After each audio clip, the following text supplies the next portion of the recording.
எல்லா புகழும் மிகவல்லோ நாம் இறைவன் ஒருவனுக்கே உரித்தாகட்டும். அல்ஹம்துலில்லாஹ்.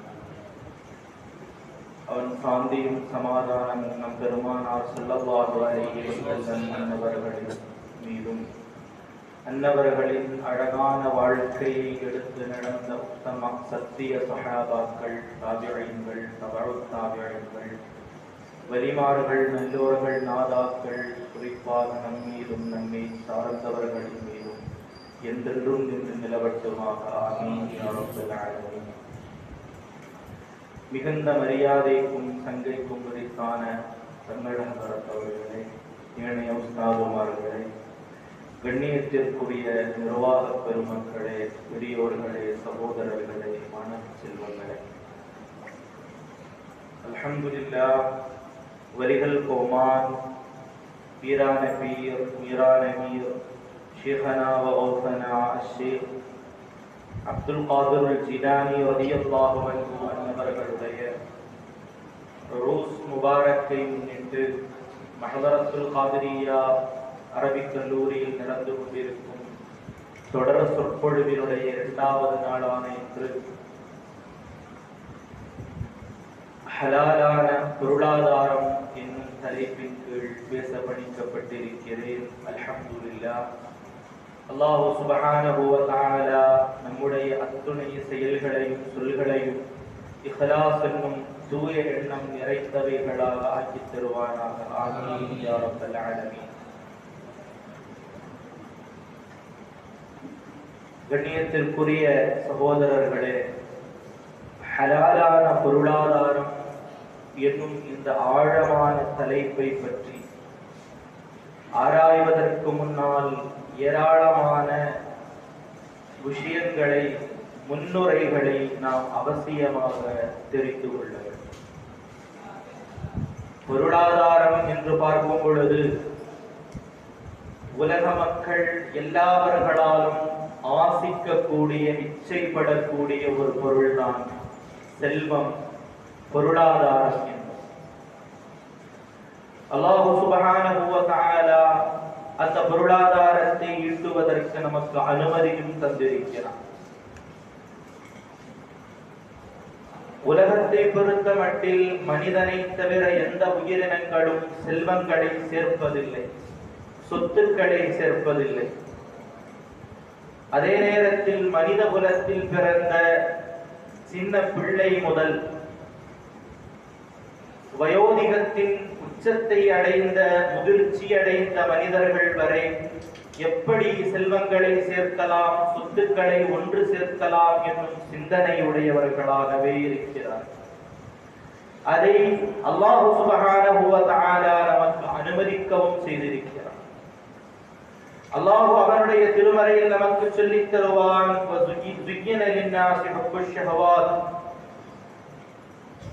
மனிதனுடைய மனம் எதையெல்லாம் ஆசைப்படுகிறதோ அவைகளையெல்லாம் அல்லாஹ் சுப்ஹானஹு வ தஆலா அழகுபடுத்தி இருக்கிறார்.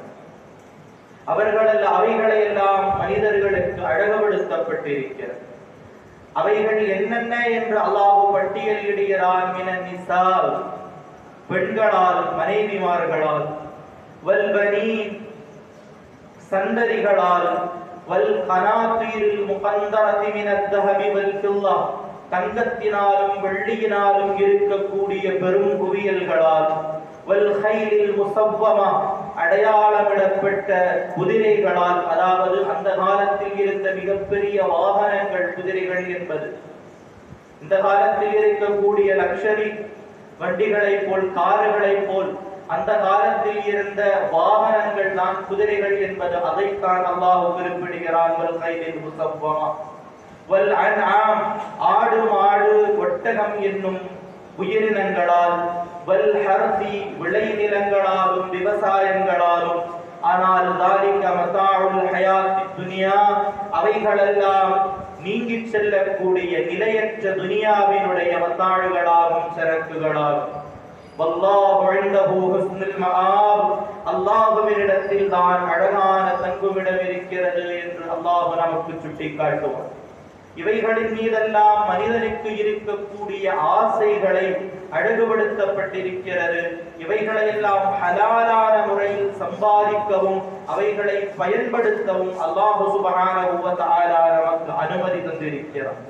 ஆனால் அவைகளெல்லாம் ஹலாலான முறையில் மாத்திரம் நாம் சம்பாதிக்க வேண்டும். இமாம்கள் நமக்கு சொல்லித் தருவார்கள், ஸலல்லாஹுல் மலாயிகத ரூலா, மலக்குகளை உகலாகளாக, புத்திசாலிகளாக, அறிவு நிறைந்தவர்களாக படைக்கப்பட்டிருக்கிறார்கள். பிலா ஷஹ்வா, அவர்களுக்கு எந்த விதமான மனோ இச்சைகளும் இல்லை. அதே நேரத்தில் வல் பஹாயிம் அதாத்து ஷஹவாத், பஹீமத்தான மிருகங்களை எல்லாம் இச்சை உள்ளவைகளாக படைக்கப்பட்டிருக்கிறது. பிலா அக்ல், அவைகளுக்கு சிந்திக்கும் திறன்கள் இல்லை. வஜஅலஹுமா ஃபில் இன்சான், அந்த சிந்திக்கும் திறனையும் இச்சையையும் இரண்டையும் சேர்ந்து படைக்கப்பட்டவன் தான் மனிதன். மனிதன் அவனுடைய அறிவை வைத்து அவனுடைய இபாதத்துகளை பெருக்கி அல்லாஹ்விடம் நெருங்கி மலக்குகளுடைய அந்தஸ்திற்கு உயர்வதும், இச்சைகளுக்கு அடிமையாகி ஷஹ்வத்துகளுக்கு அடிமையாகி மிருகங்களுக்கு நிகராக மாறுவதும் மனிதனுடைய செயல்பாடுகளுக்கு பொருந்தியதாகும். மனிதன் எப்படி செயல்படுகிறானோ அதற்கு பொருந்திதான் அவனுடைய உயர்வும் அவனுடைய தாழ்வும் இருக்கும் என்று இமாம்கள் நமக்கு சொல்லித் தருவார்கள். இப்படி அல்லாஹ் சுப்ஹானஹு வ தஆலா சம்பாதிப்பதற்கும் செல்வங்களை ஒன்று சேர்ப்பதற்கும் நமக்கு அனுமதி தந்திருக்கிறார்.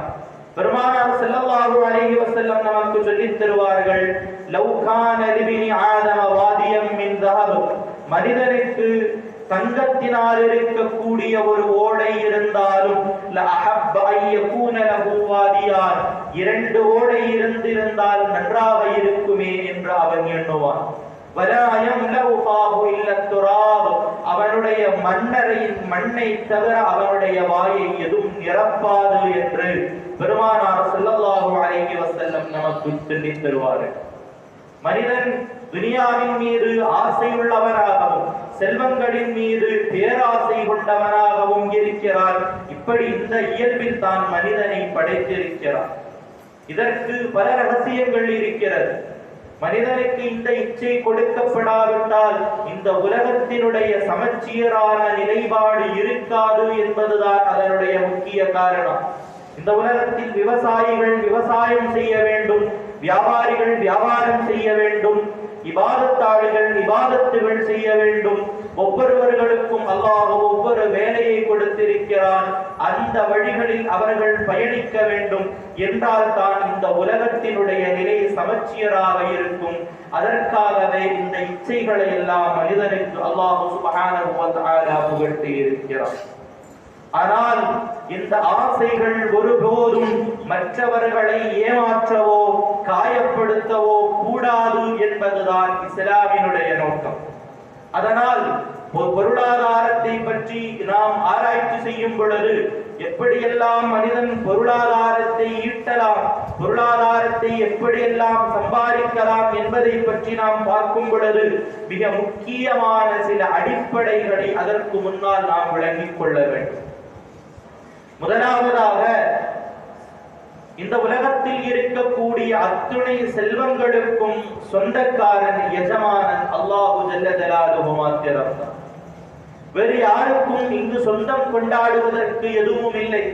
ஒரு மனிதன் பிறந்து அவனுடைய மரண தருவாய்க்கு இடைப்பட்ட அந்த காலத்தில் அவனிடம் இருக்கக்கூடிய அவனுக்கு ஹலாலாக வந்து சேரக்கூடிய விஷயங்களை அவன் பயன்படுத்துகிறான். அவ்வளவு மாத்திரம்தான் இந்த துனியாவில் நடக்கிறது.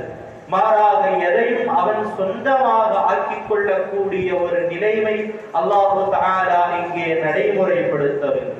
அல்லாஹ் அவருடைய திருமறையில் சொல்லித் தருவார், இன்னல் அர்த லில்லாஹி ஜமீஆ, இந்த பூமியில் இருக்கக்கூடிய அத்துணை செல்வங்களும் இறைவனுக்கு மாத்திரம் சொந்தமானது. அதில் சொந்தம் கொண்டாடுவதற்கு எவருக்கும் உரிமை இல்லை என்று அல்லாஹ் சுப்ஹானஹு வ தஆலா திட்டவட்டமாக நம்மிடம் அறிவிக்கிறார். இனி இந்த துனியாவில் இருக்கக்கூடிய நம்முடைய பரிவர்த்தனைகளையும் நம்முடைய கொடுக்கல் வாங்கல்களும் எல்லாம் நடப்பது, இவைகளில் நாம் கையாளுவது, அல்லாஹ் சுப்ஹானஹு வ தஆலா நம்மை ஹலீஃபாவாக இந்த துனியாவில் அனுப்பியிருக்கிறார்.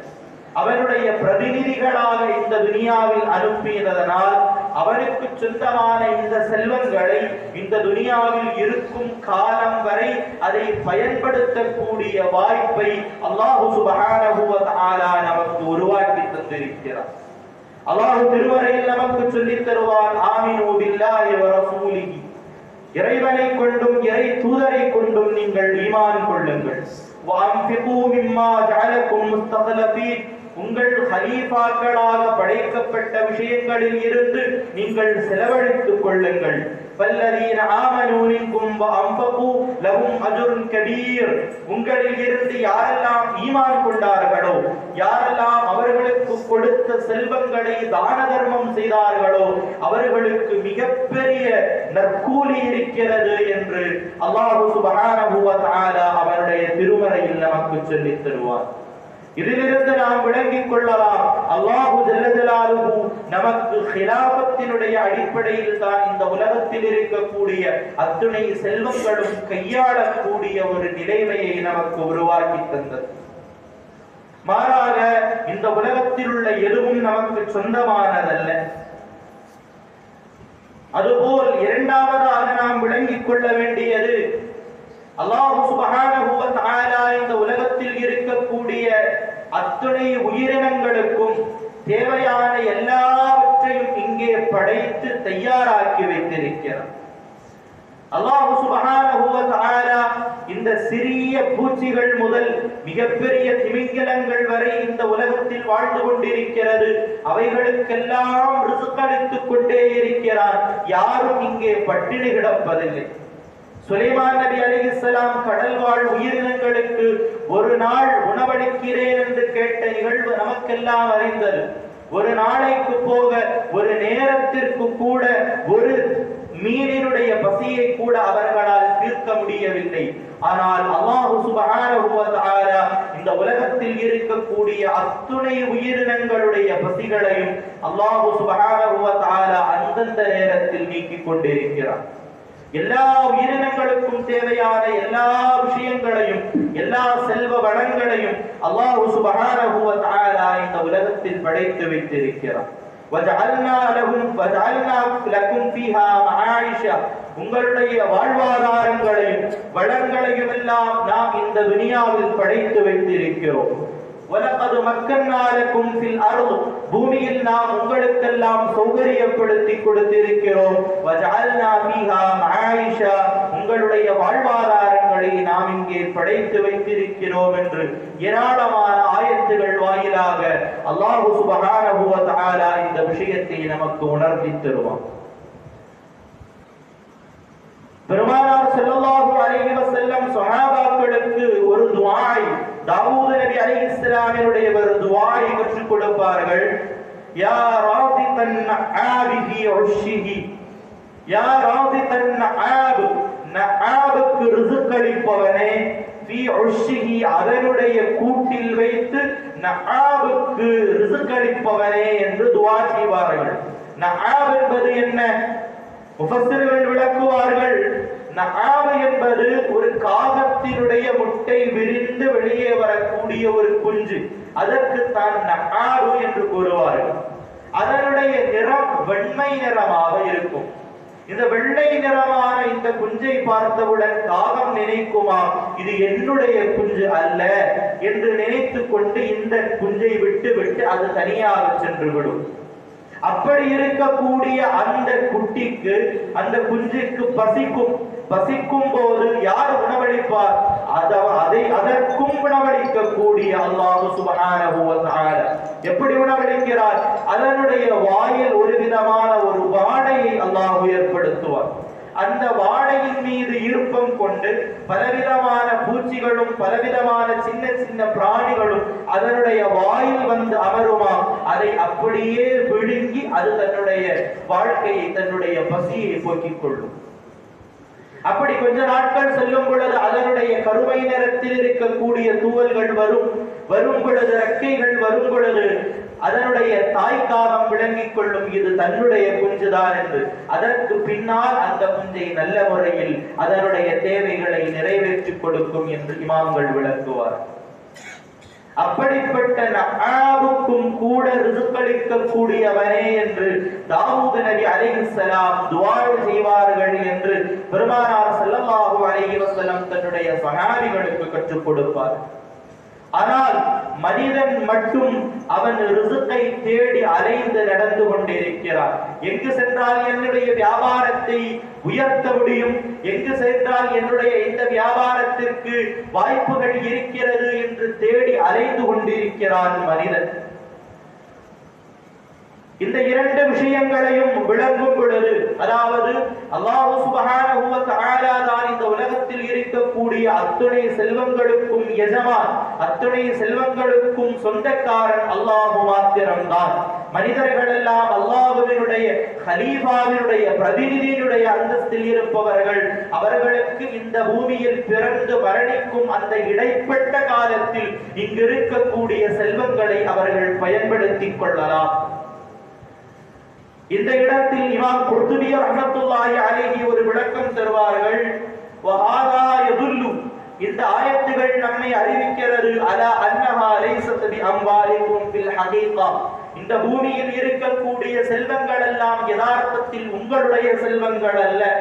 வமா அன்தும் ஃபீஹா இல்லா பிமன்சிலத்தின் நுவாபி வல் முகலா, அந்த செல்வங்களை பொறுத்தமட்டில் உங்களுக்கு இருக்கக்கூடிய அந்தஸ்துகள் என்னவென்றால் உங்களிடம் வகாலத்தாக இவைகளை ஒப்படைக்கப்பட்டிருக்கிறது.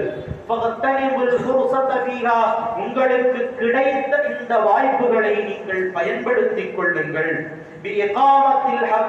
இந்த செல்வத்திற்கென்று ஒரு உரிமைகள் உண்டு. அந்த உரிமைகளின் அடிப்படையில் அவைகளை செலவு செய்ய வேண்டும்.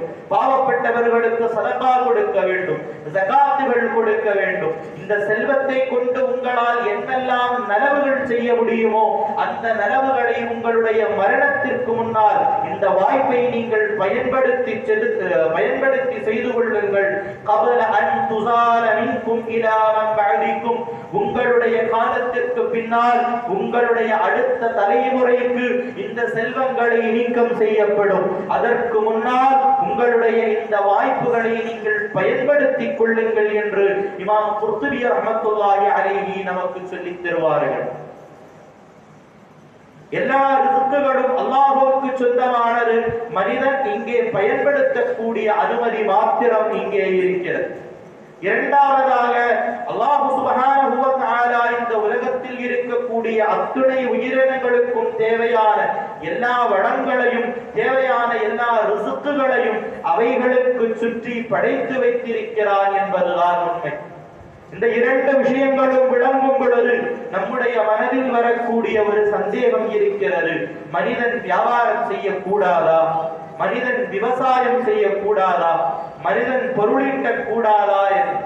மனிதனை பொறுத்த மட்டில் அல்லாஹ் சுப்ஹானஹு வ தஆலா பொருளீட்ட கூடியவனாகவும் வியாபாரம் செய்யக்கூடியவனாகவும் விவசாயம் செய்யக்கூடியவனாகவும் தான் படைத்திருக்கிறான். சூரத்துல் ஜும்ஆவில் நாம் எப்பொழுதும் ஓதக்கூடிய ஒரு ஆயத்து, இதா குலியத்திஸ் ஸலாத், ஜும்ஆ தொழுகை முடித்து விட்டால் ஃபந்தஷிரு ஃபில் அர்த், பூமியில் நீங்கள் இறங்கி மேய்ந்து கொள்ளுங்கள். வப்தகூ மின் ஃபضலில்லாஹ், அல்லாஹ்வினுடைய ஃபضலில் இருந்து நீங்கள் தேடி பெற்றுக் கொள்ளுங்கள் என்று அல்லாஹ் சுப்ஹானஹு வ தஆலா நம்மிடம் அறிவிக்கிறார். அதாவது மனிதன் அவனுடைய கட்டாயமான இபாதத்துகள் முடிந்து விட்டால் அவன் யாருக்கெல்லாம் நஃபகா கொடுக்க வேண்டுமோ அவர்களுக்காக பாடுபட்டு அவர்களுக்காக செல்வங்களை ஈட்டி அவர்களுக்கு தேவையான விஷயங்களை கொடுப்பது என்பது அவன் மீது கட்டாயமானது.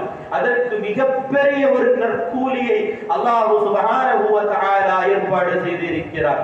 தன்னுடைய மனைவியுடைய வாயில் கொடுக்கக்கூடிய ஒரு உருண்டை சோறுக்கும் அல்லாஹ் சுப்ஹானஹு வ தஆலா மிகப்பெரிய கூலி கொடுக்கிறார் என்று பெருமானார் ஸல்லல்லாஹு அலைஹி வஸல்லம் நமக்கு சொல்லித் தருவார்கள். உமர் இப்னு கத்தாப் রাদিয়াল্লাহு அன்ஹுவினுடைய ஆட்சி காலத்தில் யாராவது தவக்குல் என்னும் அடிப்படையில் பள்ளி வாயில்களில் இருந்தால் அவர்களை பள்ளி வாயில்களில் சென்று உமர் பின் கத்தாப் ரலியல்லாஹு அன்ஹு அங்கிருந்து அனுப்புவார்களாம். நீங்கள் எல்லாம் போய் வியாபாரம் செய்யுங்கள், விவசாயம் செய்யுங்கள், வேலைகளில் ஏற்படுங்கள், அதுதான் அல்லாஹ்வுக்கு மிக பிரியமானது. நீங்கள் வியாபாரமும் விவசாயமும் வேலைகளும் செய்துவிட்டு நீங்கள் அல்லாஹ்விடம் தவக்குல் செய்யுங்கள், அந்த தவக்குல் தான் மிக உயர்ந்தது என்று உமர் பின் கத்தாப் ரலியல்லாஹு அன்ஹு அவர்களிடம் கூறுவார்கள். அதாவது ஒரு ஆட்டை நடுரோட்டில் விட்டுவிட்டு தவக்குல் செய்வதும் அதை கட்டி போட்டு விட்டு தவக்குல் செய்வதும் ரெண்டு. என்னால் செய்ய வேண்டியது என்னவோ அதை நான் செய்து விட்டேன், இனி பார்த்து கொள்ள வேண்டியது உன்னுடைய பொறுப்பு என்று இறைவனிடம் தவக்குல் செய்வதுதான் யதார்த்த தவக்குல் என்பது. உன்னுடைய பக்கத்தில் உன்னுடைய புறத்தில் இருந்து எந்த விதமான முயற்சிகளும் இல்லாமல் முழுமையாக இறைவனின் மீது தவக்குல் செய்வது என்பது இமாம் உமர் பின் கத்தாப் ரலியல்லாஹு அன்ஹுவை போலவர்கள் எல்லாம் எதிர்க்கக்கூடிய தவக்குலாகும். இதிலிருந்து நாம் விளங்கலாம், மனிதன் பொருளாதாரத்தை தேடி வியாபாரம் செய்வதும் விவசாயம் செய்வதும் பொருளீட்டுவதும் என்பது ஹலாலான விஷயம். ஹலாலான முறையில் அவன் பொருளீட்டுவது என்பது அவனுக்கு ஜாயிஸானது, அவனுக்கு கூடுமானது. சில நேரங்களில் அது கட்டாயமாகவும் இருக்கும். அவன் செலவு கொடுக்க வேண்டிய நபகா கொடுக்க வேண்டிய ஆளுகளுக்கு அவனுடைய நபகா, அவர்களுடைய உணவும் அவர்களுடைய ஆடைகளும் அவர்களுடைய தங்குமிடத்தினுடைய பரிபூரண உத்தரவாதித்தம், அதனுடைய பரிபூரண பொறுப்பு இவன் மீதுதான் இருக்கிறது. அதனால் இவன் அவைகளை பொருளீட்டி அவைகளை வாங்கி அவர்களுக்கு அளிப்பது கட்டாயமான ஒரு விஷயமா. அடுத்தபடியாக பொருளீட்டுவது எப்படி என்பது, அதாவது பொருளீட்ட வேண்டும் என்பது நாம் விளங்கிக் கொண்டோம். அடுத்தபடியாக எப்படி அவன் பொருளீட்ட வேண்டும்? ஹலாலான முறையில் ஹலாலான வியாபாரம் செய்து, ஹலாலான விவசாயம் செய்து, ஹலாலான வேலைகளை செய்து கொண்டு மாத்திரம்தான் அவன் பொருளீட்ட வேண்டும். அல்லாஹ் சுப்ஹானஹு வ தஆலா குர்ஆனில் இபாதத்துகளை விளக்குவதை விட அதிகமாக பொருளாதார சம்பந்தமான விஷயங்களை விளக்கி இருக்கிறார். ஜகாத்தை பற்றியும் இர்தை பற்றியும், ஒரு மனிதன் மரணித்து விட்டால் அவனுடைய செல்வத்தை அவனுடைய வாரிசுகளுக்கு எப்படி பங்கிட வேண்டும் என்பதையும், கனீமத் யுத்தத்திற்கு பின்னால் கிடைக்கக்கூடிய செல்வங்களை எப்படி பங்கிட வேண்டும் என்பதையும் எல்லாம் மிக தெளிவாக இறைவன் அவருடைய திருமறையில் நமக்கு விளக்கித் தருகிறார். ஏன் அல்லாஹ் இந்த அளவுக்கு பொருளாதாரத்தை விளக்குகிறான் என்று இந்த விஷயத்திற்கு ஐமத்து செல்லக்கூடிய ஒரு காரணம், மனிதன் அந்த விஷயத்தில் ஒருபோதும் தவறிவிடக் கூடாது என்பதற்காகத்தான் அல்லாஹ் இந்த அளவுக்கு முக்கியத்துவம் கொடுக்கிறான். இந்த உலகத்தில் பொருளாதாரத்தை சம்பந்தித்து ஏராளமான அமைப்புகள் இருக்கிறது. ஆனால் அவைகளில் இருந்தெல்லாம் மிக பரிபூரணமான நிலையில் இருக்கக்கூடியது ஷரீஅத்தினுடைய பொருளாதார அமைப்பு என்று இந்த உலகத்தில் இருக்கக்கூடிய பொருளாதார நிபுணர்கள் எல்லாம் அவர்கள் ஒன்றுபட ஏற்றுக்கொள்ளக்கூடிய ஒரு விஷயமாக இருக்கிறது. ஷரீஅத்தினுடைய பொருளாதார சட்டதிட்டங்கள் என்பது அதில் எந்த விதமான மாற்றங்களுக்கும் எந்த விதமான திருத்தங்களுக்கும் வாய்ப்பற்றது என்று உலகம் எல்லாரும் ஏற்றுக்கொள்ளப்படுகிறது. இஸ்லாமினுடைய பொருளாதாரத்தில் மிக முக்கியமான சில கொள்கைகள் இருக்கிறது. முதலாவதாக, வன்முறையின் வாயிலாக ஒருபோதும் அவன் பொருளாதாரத்தை ஈட்டக்கூடாது என்பது. அல்லாஹ் சுப்ஹானஹு வ தஆலா திருமறையில் நமக்கு சொல்லித் தருவார், லா தஅக்குலு அம்வாலக்கும் பைனக்கும் பில் பாத்தில். பாத்திலான முறையில் உங்களுக்கு இடையே இருக்கக்கூடிய மாலைகளை நீங்கள் உட்கொள்ள வேண்டாம், செல்வங்களை உட்கொள்ள வேண்டாம்.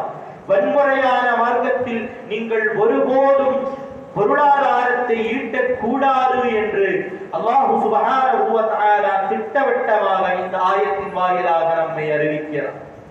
அடுத்தபடியாக, நாம் பொருளாதாரத்தில் கொடுக்கல் வாங்கல்கள் என்னும் பரிவர்த்தனைகளில் ஒருபோதும் தெளிவின்மை இருக்கக்கூடாது.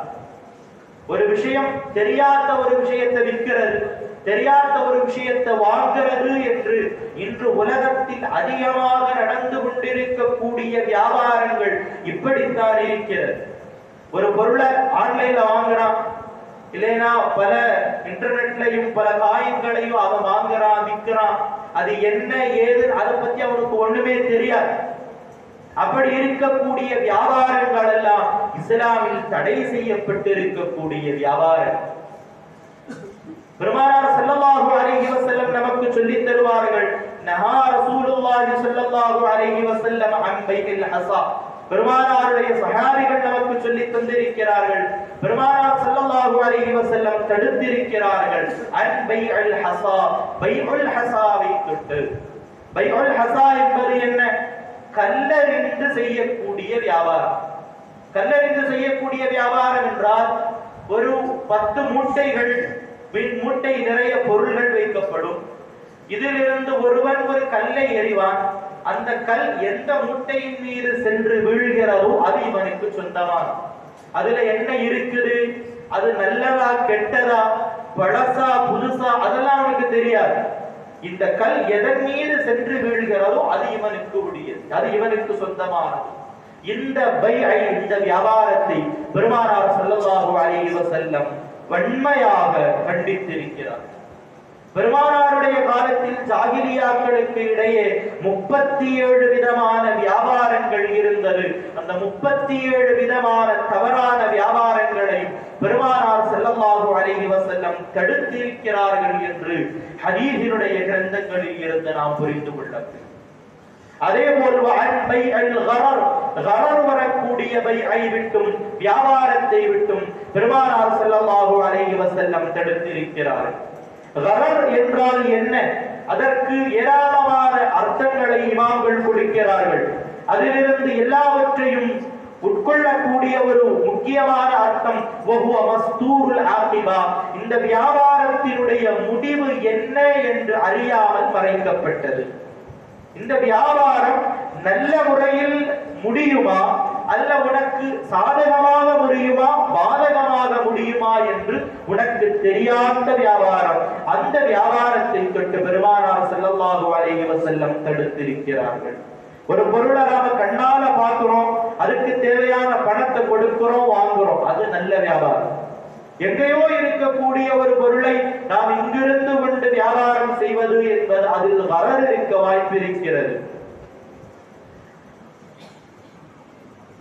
தடை செய்யப்பட்ட வியாபாரங்களை விளக்கக்கூடிய ஹதீஸின் வரிசையில் இமாம் முஸ்லிம் ரலியல்லாஹு அன்ஹு முதன்மையாக கொண்டு வந்தது இந்த ஹதீஸை தான். இந்த ஹதீஸை கொண்டு வந்து விட்டு பெருமானார் ஸல்லல்லாஹு அலைஹி இமாம்கள் நமக்கு சொல்லித் தருவார்கள், வயதுகுலு ஃபீஹி மசாயில கதீரா. இந்த ஹதீஸின் கீழ் ஏராளமான மஸ்அலாக்கள் வந்துவிடும். வயருல் ஹஸரத்தின் அவைகளை மட்டுப்படுத்த முடியாது அவ்வளவு மஸ்அலாக்கள் இந்த ஒரே ஒரு ஹதீஸில் இருந்து நம்மால் எடுத்துக்கொள்ள முடியும் என்று இமாம்கள் நமக்கு சொல்லித் தருவார்கள். எந்த வியாபாரத்திலையும் ஒரு கரர் இருக்கும், சின்ன ஒரு கரர் இருக்கும். ஒரு வீடு வாங்குறோம், வீட்டினுடைய அஸ்திவாரத்துக்குள்ள ஏதாவது பிரச்சனை இருந்தா நமக்கு தெரியாது. அப்படி சின்ன சின்ன அது மறுக்க முடியாத கரர்கள், அதெல்லாம் பிரச்சனை. மிகப்பெரிய இந்த பொருளே சரியா தப்பா, இந்த பொருளே நல்லதா கெட்டதா என்று தெரியாத கரர் இருக்கக்கூடிய வியாபாரங்களை பெருமானார் ஸல்லல்லாஹு அலைஹி வஸல்லம் தடுத்திருக்கிறார்கள். தெளிவில்லாத பொருளை நாம் ஒருபோதும், ஒரு பொருளை பார்த்து அதனுடைய எல்லா குணங்களும் தெரிந்து வாங்குவது வேறு, அந்த பொருளை என்னவென்று தெரியாமல் அந்த பொருளை வாங்குவது என்பது இஸ்லாமில் தடை செய்யப்பட்டிருக்கிறது. மூன்றாவது மிகப்பெரிய விஷயம், வட்டி வர வாய்ப்பு இருக்கக்கூடிய வியாபாரங்கள். பொருளாதாரத்தை பெருமானார் ஸல்லல்லாஹு அலைஹி வஸல்லம் ஷரீஅத்து மிக கடுமையாக எதிர்த்திருக்கிறது. வட்டியை பற்றி ஏராளமான மஸ்அலாக்கள் இருக்கிறது. அதில் கடனில் வரக்கூடிய வட்டி, ஒரு மனிதன் நம்மிடமிருந்து ஒருவரிடமிருந்து கடன் வாங்கிறான், ஒரு 10,000 ரூபாய் கடன் வாங்குகிறான். அவன் கொடுக்கக்கூடியவன் ஒரு நிபந்தனை வைக்கிறான், திருப்பி தரும் பொழுது 12,000 ரூபாயாக நீ தர வேண்டும் என்று. இதுதான் வட்டி. கடன் என்பதை பற்றி ஃபுகஹா கூறக்கூடிய ஒரு வார்த்தை அகுது இர்ஃபா, அது கருணையினுடைய ஒப்பந்தமாகும். அதுதான் கடன் என்பது. ஒரு மனிதன் தன்னுடைய கஷ்டத்தை போக்கிக் கொள்வதற்காக, தான் இருக்கக்கூடிய இந்த இக்கட்டான சூழ்நிலையை நீக்கம் செய்வதற்காக ஒரு மனிதன் கடன் வாங்குகிறான். அந்த கடனை வாங்கியவனிடம் கடன் கொடுக்கக்கூடிய பணமிருப்பவன் அதிகமாக வசூல் செய்கிறான் என்றால் அவனுடைய உள்ளத்தில் மனிதநேயம் இல்லாமல் ஆகிவிடும் என்பதுதான் இதனுடைய முக்கியமான ஒரு காரணம். அடுத்தபடியாக மனிதன் சோம்பேறியாகி விடுவான். அதாவது பணத்தை கொண்ட பணத்தை சம்பாதிக்கலாம் என்றால் அவன் வியாபாரம் செய்யவோ விவசாயம் செய்யவோ வேலைகளுக்கோ அவன் ஒருபோதும் முயற்சி செய்ய மாட்டான். அவன் மிகப்பெரிய சோம்பேறியாகி விடுவான். மூன்றாவதாக ஒரு மனிதன் கஷ்டத்தில் கடன் வாங்குகிறான். அவனுடைய கஷ்டத்தை போக்க ஒருவன் கடனை கொடுக்கிறான். கடனை கொடுப்பவன் அதிகமான தொகையை அவன் பலராக எதிர்பார்க்கிறான் என்றால் கஷ்டப்படக்கூடியவனை மிக அதிகமாக கஷ்டப்படுத்தக்கூடிய ஒரு நிலை இங்கே ஏற்படுகிறது. அதனால் ஷரியத் ஒருபோதும் ஒரு மனிதனை கஷ்டத்தில் இருந்து கஷ்டப்படுத்துவதற்கு ஒருபோதும் ஒப்பம் நிற்காது என்பதனால் ஷரியத் கடனை மிக கடுமையாக தடை செய்திருக்கிறது. இமாம் அபு ஹனீஃபத்துல் குஃபி ரஹ்மத்துல்லாஹி அலைஹியுடைய சரித்திரத்தில் வரலாறில் நமக்கு ஒரு நிகழ்வு பார்க்கலாம். ஒரு மனிதன் அபு ஹனீஃபத்துல் குஃபி ரஹ்மத்துல்லாஹி அலைஹி அவர்களிடமிருந்து கடன் வாங்கி இருந்தால் அந்த கடன் வாங்கிய நபருடைய வீட்டினுடைய நிழலில் கூட அவர்கள் ஒதுங்க மாட்டார்களாம். காரணம், நான் கடன் கொடுத்தவன் தானே, அவனுடைய வீட்டின் நிழலில் ஒதுக்கினால் என்ன என்ற எண்ணம் வந்துவிட்டால் அது வட்டியாகி விடுமோ, அதனால் என்னுடைய சந்ததிகளுக்கு என்னுடைய ஆகரத்திற்கு பாதித்து விடுமோ என்ற பயம் இருந்ததனால் அபு ஹனீஃபத்துல் குஃபி ரஹ்மத்துல்லாஹி அலைஹி அவ்வளவு பேணிக்கையாக இருந்தார். நான்காவதாக நம்முடைய வியாபாரங்களிலும் நம்முடைய கொடுக்கல் வாங்கல் ஒப்பந்தங்களிலும் நாம் பேண வேண்டிய நாலாவது விஷயம், நம்முடைய இந்த ஒப்பந்தங்களில் சூதாட்டத்தினுடைய ஏதாவது ஒரு வாய்ப்புகள் இருக்கிறதா என்று பார்க்க வேண்டும். அதை முழுமையாக தவிர்த்துக் கொள்ள வேண்டும். சூதாட்டம் என்பது இரண்டு நபர்கள் சேர்ந்து ஒரு வியாபாரம், ஒரு விஷயம், ஒரு ஒப்பந்தத்தில் இறங்குகிறார்கள். அதில் ஒருவனுக்கு லாபம் கிடைக்கும், ஒருவனுக்கு நட்டம் கிடைக்கும். இந்த ஒப்பந்தத்தை பற்றி தான் சூதாட்டம் என்பது. மா யஹ்தமிலுல் குர்மத்தா வல் குன்மத்தா, அவனுக்கு லாபம் கிடைக்கவும் நட்டம் வரவும் வாய்ப்பு இருக்கக்கூடிய அந்த ஒப்பந்தம் அது சூதாட்டமாக இருக்கிறது. சூதாட்டம் ஆடுவது என்பது மிகப்பெரிய தவறாகும். அதனால் மறுமையில் மிகப்பெரிய தண்டனைகள் கிடைக்கும் என்று பெருமானார் ஸல்லல்லாஹு அலைஹி வஸல்லம் நமக்கு சொல்லித் தருவார்கள். அது நல்ல விஷயத்திற்காக இருந்தாலும் தடை செய்யப்பட்டது. ஜாகிலியா காலத்து ஒரு விதமான சூதாட்டம் இருந்தது. அதாவது 8 நபர்கள் சேர்ந்து ஒரு ஒட்டகையை வாங்குவார்கள். அந்த ஒட்டகையை அறுத்து 28 பங்குகளாக பிரிப்பார்கள். இந்த 8 ஆடுகளுக்கு 8 அம்புகளை எடுத்து ஒவ்வொரு அம்பின் மீதும் ஒவ்வொரு எண்களை குறிப்பார்கள். முதலாவது அம்பின் மீது 0 என்று போடுவார்கள். அடுத்தது 1, 2, 3, 4, 5, 6, 7, 0 முதல் 7 வரை இப்படி 8 அம்புகளை அவர்கள் வைப்பார்கள். ஒரு மனிதன் ஒரு அம்பை எடுக்க வேண்டும். அதில் என்ன எண் இருக்கிறதோ அந்த அளவு பங்கு இவனுக்கு கொடுக்க வேண்டும். எவனுக்கு 0 வருகிறதோ அவனுக்கு எந்த விதமான பங்கும் கிடைக்காது. ஆனால் இந்த ஒட்டகத்தினுடைய பணம், அந்த ஒட்டகத்தினுடைய விலை கொடுக்க வேண்டியது யாருக்கு 0 உள்ள அம்பு கிடைத்ததோ அவன்தான் அதனுடைய விலை கொடுக்க வேண்டும். இவர்கள் இந்த ஒட்டகத்தினுடைய இந்த வாரிசங்களை எல்லாம் சதக்கா செய்வார்கள். அவர்கள் சதக்கா செய்தாலும் இங்கே ஒருவனுக்கு நட்டம், மற்றொருவனுக்கு லாபம் கிடைக்கக்கூடிய நிலை இருக்கிறது. இது சூதாட்டம். இது ஷரியத் முழுமையாக கண்டித்த ஒரு விஷயமாகும் என்று ஷரியத் நமக்கு சொல்லித்தது.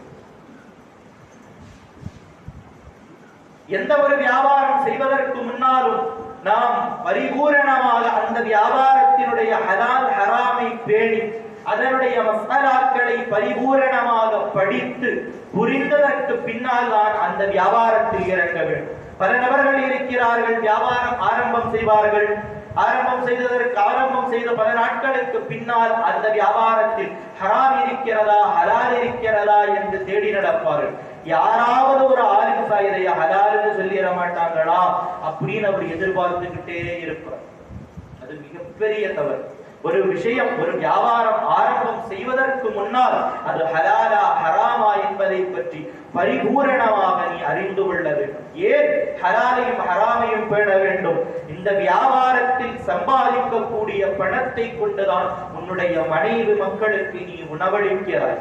அவர்களுக்கு ஹலாலான முறையில் அல்லாமல் ஹராமான ஒரு பருக்கை அவர்களுக்கு நீ கொடுத்தாலும் அதனுடைய விளைவு துனியாவிலும் ஆகிரத்திலும் நீ அனுபவிக்க வேண்டியது வரும் என்னும் சிந்தனை ஒவ்வொரு மனிதர்களுடைய உள்ளத்திலும் இருக்க வேண்டும். அதனால் ஒன்று, நாம் பரிபூரணமான ஃபிக்ஹை, ஒவ்வொரு விஷயம், எந்த விஷயம் ஆரம்பம் செய்கிறோமோ அதனுடைய ஃபிக்ஹை பரிபூரணமாக படிக்க வேண்டும். இல்லை என்றால் ஃபகீஹான ஒரு நல்ல சட்டதிட்டங்கள் தெரிந்த ஒரு ஆளோடு தோழமை இருக்க வேண்டும். அவர்களுடைய தோழமை நம்மை ஹலாலும் ஹராமையும் பேணச் செய்யும்.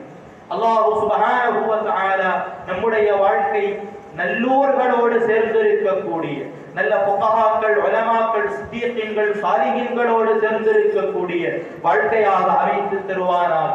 சிறந்த வாழ்க்கையை அல்லாஹ் நமக்கு தருவானாக. நல்லோர்களோடு சேர்ந்திருக்கக்கூடிய தௌஃபீத்தை நமக்கு செய்து தருவானாக. நம்மையும் நம்மை சார்ந்தவர்களையும் நீண்ட நெடிய நாட்கள் நோய் நொடிகள் இல்லாமல் பூரண ஆஃபியத்தோடு வாழக்கூடிய நல்ல நசீபை அல்லாஹ் சுப்ஹானஹு வ தஆலா நமக்கு பாக்கியமாக்கி தருவானாக. மன நிம்மதியும் நிறைவான வாழ்க்கையையும் அல்லாஹ் நமக்கு பாக்கியமாக்கி தருவானாக. நமக்கெல்லாம் நம்மை சார்ந்தவர்களுக்கும் அல்லாஹ் ஜல்ல ஜலாலுஹு ஹஜ் செய்யக்கூடிய நசீபையும், பெருமானார் ஸல்லல்லாஹு அலைஹி வஸல்லம் அவர்களை ஜியாரத் செய்யக்கூடிய நசீபையும், நாளை மறுமையில் பெருமானாருடைய ஷஃபாஅத்தை கொண்டு பாக்கியம் பெறக்கூடிய நல்லும்மத்தார்களிலும் அல்லாஹ் நம்மை சேர்த்து அருள் புரிவானாக என்ற நல்ல துஆவோடு நான் நிறைவு செய்கிறேன். வஆகிரு தஅவானா அல்ஹம்துலில்லாஹி ரப்பில் ஆலமீன். அஸ்ஸலாமு அலைக்கும் வரஹ்மத்துல்லாஹி வபரகாத்துஹு. ஸலவாத்தி அலன் நபி மா ஸலாமி வஹுவ கைருல் அனாமி பத்ருல் தமாமி.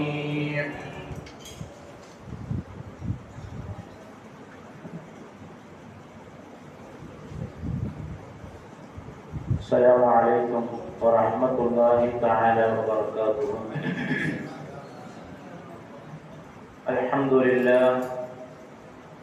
الحمد لله رب العالمين، والعاقبة للمتقين،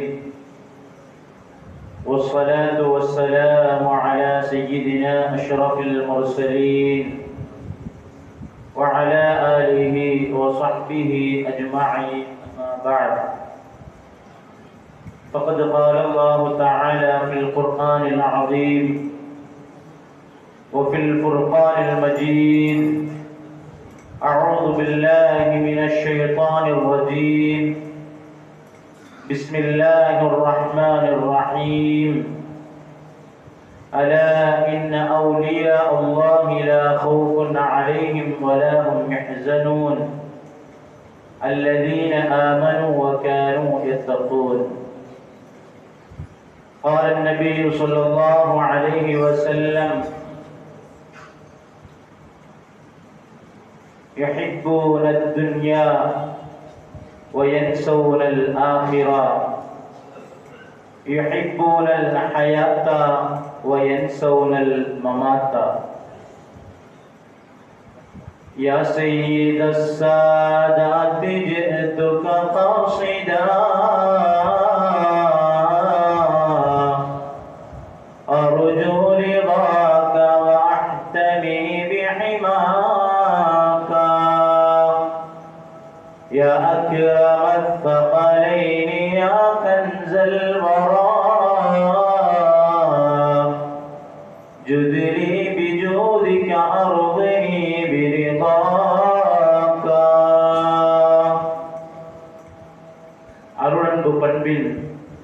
அளவற்ற ஒன்றன் திருநாமம் போற்றி தூங்குகின்றேன். அல்லாஹ் உயிருக்கு உயிரான உயிரிலும் மேலான கண்மணி நாயகம் முஹம்மது ரசூலுல்லாஹி ஸல்லல்லாஹு அலைஹி வஸல்லம் அவர்களின் மீதும் அவர்களின் சத்திய ஏகத்துவ பாதையை அப்படியே பின்பற்றிய சத்திய சஹாபாக்கள், தாபிஈன்கள், தபஅ தாபிஈன்கள், அவுலியாக்கள், ஷுஹதாக்கள், நம்மவர்கள் நம் அனைவர்களின் மீதும் அல்லாஹ் தஆலாவுடைய சாந்தியும் சமாதானமும் என்றென்றும் நின்று நிலவட்டுமாக. அல்லாஹ் சுப்ஹானஹு வ தஆலா இந்த ஒன்று கூடுதலை அங்கீகரித்து நாளை ஜன்னாத்துல் ஃபிர்தௌஸில் ஹபீப் முஹம்மது ரசூலுல்லாஹி ஸல்லல்லாஹு அலைஹி வஸல்லம் அவர்களோடு இருப்பதற்கும் அவர்களுடைய மேலான ஷஃபாஅத் நம் அனைவர்களுக்கும் கிடைப்பதற்கு வல்லாஹ் அல்லாஹ் தஆலா கிருபை செய்வானாக. அன்பிற்குரிய இஸ்லாமிய சகோதரர்களே, நாமெல்லாம் ஒரு கண்ணியமான புண்ணியமான மாதத்திலே அமர்ந்திருக்கின்றோம். ரபியுல் ஆகிர் ரசூலுல்லாஹி ஸல்லல்லாஹு அலைஹி வஸல்லம் அவர்களுடைய அருமை பேரமகனான குதுபுல் அக்தாப் முஹீத்தீன் அப்துல் காதிர் அல் ஜீலானி கத்தஸல்லாஹு ஸர்ரஹுல் அஸீஸ் அவர்களுடைய நினைவு நாள் கந்தூரியிலே அமர்ந்திருக்கின்றோம். உலகெங்கிலும் அவர்களுடைய சிறப்புகளை பல கோணங்களிலே எடுத்துரைத்துக் கொண்டிருக்கின்றார்கள். அல்லாஹ் சுப்ஹானஹு வ தஆலா அவர்களுடைய சிறப்புகளை, வலிமார்களுடைய சிறப்புகளை எடுத்துச் செல்வதன் மூலமாக அல்லாஹ் தஆலா நம்முடைய வாழ்க்கையை சிறப்பான வாழ்க்கையாக்கி தந்தருள் புரிவானாக. அல்லாஹ் சுப்ஹானஹு வ தஆலா வாழ்நாளில் மீண்டும் மீண்டும் கஅபத்துல்லாஹ் ஷரீஃபை தவாப் செய்வதற்கும் மதீனா நகரிலே மறைந்து வாழக்கூடிய ஹபீப் முஹம்மது ரசூலுல்லாஹி ஸல்லல்லாஹு அலைஹி வஸல்லம் உடைய ரௌதாவை ஜியாரத் செய்வதற்கும் கல்பில் நிறைந்த கௌசுல் ஆலம் முஹீத்தீன் அப்துல் காதிர் அல் ஜீலானி கத்தஸல்லாஹு ஸர்ரஹுல் அஸீஸ் அவர்களுடைய ரௌதாவை ஜியாரத் செய்வதற்கும் உலகில் உள்ள அம்பியாக்கள், அவுலியாக்கள், சாலிஹீன்களுடைய ரௌதாக்களை ஜியாரத் செய்வதற்கும் அல்லாஹ் தஆலா நம் அனைவருக்கும் அந்த தௌஃபீகை தந்தருள் புரிவானாக. அன்பிற்குரிய இஸ்லாமிய சகோதரர்களே, அவுலியாக்களை பற்றி அல்லாஹ் தஆலா அழகான முறையிலே அடையாளப்படுத்தி காட்டுகின்றான். லா ஹௌஃபுன் அலைஹிம் வலா ஹும் யஹ்ஸனூன். அவர்களுக்கு பயமும் இல்லை, கவலையும் இல்லை. கடந்த காலத்தை பற்றியும் எதிர்காலத்தை பற்றியும் கவலையும் பயமும் இல்லாதவர்கள் இவர்கள்தான் அவுலியாக்கள். அல்லதீன ஆமனு, அவர்கள் முழுமையாக அல்லாஹ்வை சார்ந்தவர்களாக இருப்பார்கள். வகானு யத்தகூன், இறையச்சம் உள்ளவர்களாக, எந்நேரமும் சதா நேரமும் அல்லாஹ்வை பயப்படக்கூடியவர்களாக இருப்பார்கள். அவர்களுக்கும் நமக்கும் உள்ள வித்தியாசம் என்னவென்று சொன்னால், நாம் கடந்த காலத்தை பற்றியும் கவலைப்படுவோம், எதிர்காலத்தை பற்றியும் நாம் கவலைப்படுவோம். ஆனால் அவர்களுக்கு அதை பற்றி எந்த விதமான கவலையும் இல்லை. அன்பிற்குரிய சகோதரர்களே, உலகத்திலே எத்தனையோ நோய்கள் வந்து கொண்டிருக்கின்றது. எல்லா நோய்களுக்கும் மருந்துகளை கண்டுபிடித்துக் கொண்டிருக்கின்றார்கள்.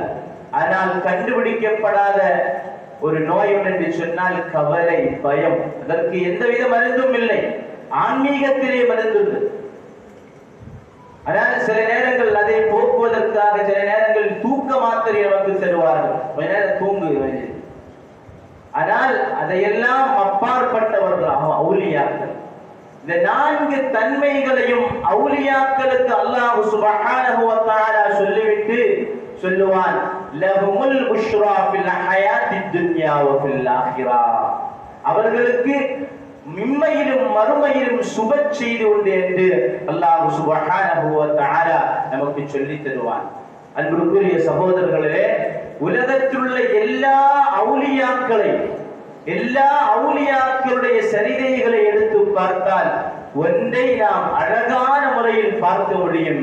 என்னவென்று சொன்னால், துன்யாவை, இந்த அழியக்கூடிய துன்யாவை அவுலியாக்கள் சாலிஹீன்கள் தேவைக்கு தான் பயன்படுத்துவார்கள். மா ஜஅலல் உமம ஹம்மம் வாஹிதா, அவர்களுக்கு ஒரே ஒரு கவலைதான். அவர்களுடைய நோக்கமெல்லாம் துன்யாவில், அவருடைய நோக்கமெல்லாம் ஆகிரத்தாக இருக்கும்.